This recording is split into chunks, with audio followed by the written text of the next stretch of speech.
মহিলাটি দরজা খুলতেই দেখতে পান যে এটি অদ্ভুত কালো ইটের দেয়াল দিয়ে দরজাটি আটকে আছে। যখন তিনি দেয়ালে ধাতব জিনিসপত্র লাগানোর চেষ্টা করেন তখন দরজাটি তাকে তাড়িয়ে দেয়। পরের সেকেন্ডেই ধাতব জিনিসপত্রগুলি ল্যান্ডমাইনের টুকরোর মতো বিস্ফোরিত হয় এবং দুই মহিলার দিকে আঘাত করে।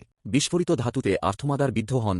একটি সাধারণ ব্যান্ডেজ করার পর দলটি সমাধানের সন্ধান করে লিলি ভবনের কাঠামো সম্পর্কে তার জ্ঞান ব্যবহার করে নির্দেশ করে যে তাদের চারজনের তৃতীয় তলার বেসমেন্ট থেকে সাবওয়েতে পালানোর পথ রয়েছে। তিনি মেঝের বোর্ডগুলি ভেঙে ফেলার পরামর্শ দেন। আর্থমাদার তার পোশাক ব্যবহার করেন। দড়িটি দ্বিতীয় তলায় নিয়ে যায় যেখানে ডাকাত ভেবে ভুল করে ওল্ড ও আর্থমাদারের দিকে বন্দুক তাক করে তার পরিকল্পনা ব্যাখ্যা করে। অবশেষে ওল্ড ও এর নাতনি লিয়া তাকে মেঝে ভাঙার কাজটি প্রতিবেশী দম্পতির হাতে তুলে দিতে রাজি করান। আর্থমাদার যখন ধোঁয়া লক্ষ্য করেন এবং অ্যালার্ম শুনতে পান তখন তিনি ভিতরে লুকানো একটি ক্যামেরা আবিষ্কার করেন। জিজ্ঞাসাবাদে তিনি জানতে পারেন যে এটি বাড়িওয়ালা ফ্রিডম্যান যিনি ক্যামেরাটি লাগিয়েছিলেন। দলটি এটাকে ধনীদের খেলা ভেবে এটিকে বেঁচে থাকার খেলার সাথে যুক্ত করে। তারা বাড়িওয়ালার দরজা ভেঙে প্রবেশপথে তাকে মৃত অবস্থায় দেখতে পায়। তার হাতগুলো নেই। দলটি প্রস্তুতি নিয়ে অনুসন্ধানের সময় অ্যান্টনের বন্ধু বলে দাবি করা এক বন্ধু উপস্থিত হয় এবং বিছানায় অ্যান্টনের মৃতদেহের কাছে নিয়ে যায়। সে ব্যাখ্যা করে যে অ্যান্টন পেসমেকারের কারণে হৃদরোগে আক্রান্ত হয়ে মারা গেছে। লিয়া অ্যান্টনের ডেস্ক থেকে একটি পাণ্ডুলিপি ধার করে যার সাথে ইটের দেয়ালের কোনো সম্পর্ক নেই। এটি কেবল এলোমেলো লেখা। লিয়া চলে যাওয়ার পর সে পাণ্ডুলিপিটি বারান্দা থেকে একটি আবর্জনার পাত্রে ফেলে দেয়।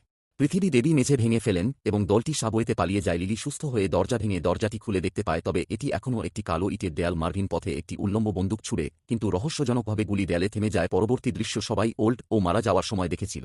আলোচনা করার পর দলটি আবার বাড়িওয়ালার ঘরে তল্লাশি করার সিদ্ধান্ত নেয়। লিডিয়া অ্যান্টনের ব্যবসায়িক কার্ড খুঁজে পায়। কোম্পানির স্টাইল নেমেসিস ইটের দেয়ালের সাথে মিলে গেল। সে কোডের মতো একটি পাণ্ডুলিপিও পেল। সে অ্যান্টনের মৃত্যুর সন্দেহ করেছিল। তার স্কার্ফ ছিঁড়ে সে বেগুনি লাল রঙের লিগ্যাচার চিহ্ন দেখতে পেল এবং সিদ্ধান্ত নিল যে সে খুনি। সেই সময় কেবল অ্যান্টন এবং ইউরি প্রথম তলায় ছিল। খুনি অবশ্যই ইউরি। এই মুহূর্তে ইউরি তার পিছনে উপস্থিত হল। যখন মার্ভিনের শালিকা এসে পৌঁছালো তখন ইউরি মার্ভিনের শালিকাকে হত্যা করতে যাচ্ছিল। দুই ব্যক্তিকে হুমকি দেওয়ার জন্য একটি বন্দুক ব্যবহার করা হয় যারা লড়াইয়ে লিপ্ত হয়। মার্ভিন সুস্থ হয়ে ওঠে এবং লড়াইয়ের জন্য প্রবেশ করে লিলি হস্তক্ষেপ করে দাবি করে যে কেবল ইউরি বেরিয়ে আসার পথ জানতে পারে এবং তাকে রক্ষা করার চেষ্টা করে। মার্ভিন ইউরিকে জিজ্ঞাসাবাদ করে যে দাবি করে যে কালো ইটের দেয়ালটি পারমাণবিক জৈবিক এবং রাসায়নিক আক্রমণ থেকে রক্ষা করতে সক্ষম একটি প্রতিরক্ষা ব্যবস্থা। সে দৃঢ়ভাবে বিশ্বাস করে যে বাইরের পৃথিবীর শেষ এবং ইটের দেয়াল তাদের রক্ষা করছে। অ্যান্টনের ফোনের ত্রুটি টিম অ্যান্টনের সম্পাদনা করা প্রোগ্রামটি অন্য ফোনে স্থানান্তর করে এবং তারপর দেয়ালটি স্ক্যান করে 4টি বোতাম প্রদর্শিত হয়। এগুলো চাপুলে দেয়াল ভেসে যায় এবং ইটগুলো অদৃশ্য হয়। মেয়েটি পরীক্ষা করে হাত বাড়িয়ে ভেতরে টেনে নেওয়া হয়। নিজেকে ধরে রাখতে না পেরে মেয়েটির অঙ্গ প্রত্যঙ্গ ছিন্ন ভিন্ন হয়ে যায়। এটা দেখে মার্ভিন রেগে গিয়ে ইউরিকে হত্যা করে